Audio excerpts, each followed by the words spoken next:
Mon entreprise peut-elle trouver des débouchés à l'étranger? Comment identifier un distributeur? Quels sont les droits de douane pour mes produits? C'est pour répondre à toutes ces questions qu'a été organisé pour la deuxième fois le Forum international de Seine-et-Marne à la place des métiers d'Emerinville.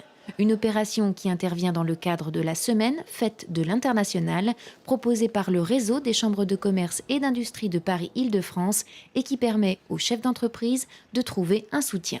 Les TPE-PME cherchent le concret, c'est-à-dire que, pour ne pas être grossier, je dirais qu'ils cherchent évidemment le chiffre d'affaires. À l'international, c'est un petit peu difficile de tout de suite trouver son chiffre d'affaires lors d'un premier déplacement.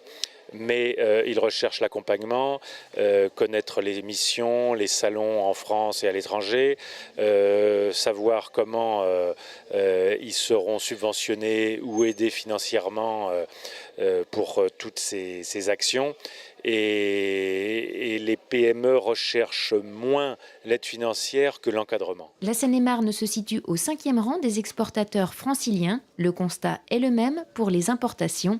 L'Europe reste le premier client du département, même si les États-Unis représentent aussi une part importante des exportations. Pourtant, le marché américain n'est pas toujours évident à maîtriser.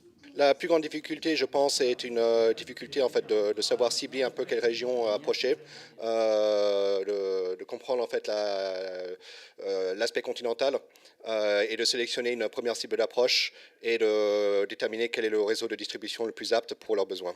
Tout au long de l'année, la Chambre de commerce et d'industrie de Seine-et-Marne accompagne les entrepreneurs avec notamment des formations sur les techniques du commerce international à Champs-sur-Marne, Céris ou encore Melun.